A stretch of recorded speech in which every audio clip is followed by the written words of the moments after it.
my name is Charmel.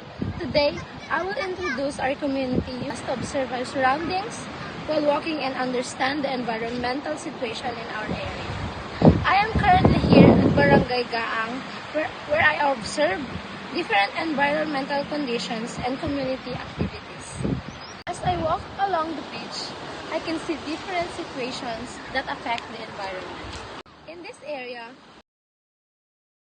I noticed that there is some trash along the shore.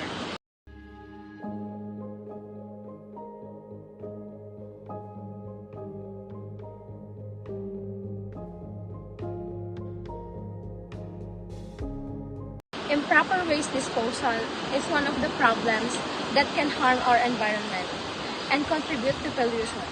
However, there are also positive things that I observe. Some areas separate their waste and place their garbage properly in bins.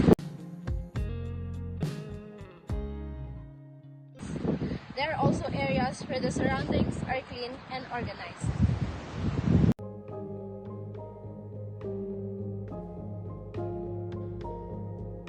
Through this walking observation, I learned that our environment reflects the action of the people living in the community.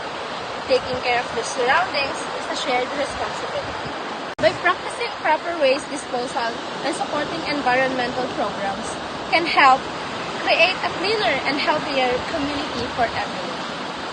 Save nature, save our future!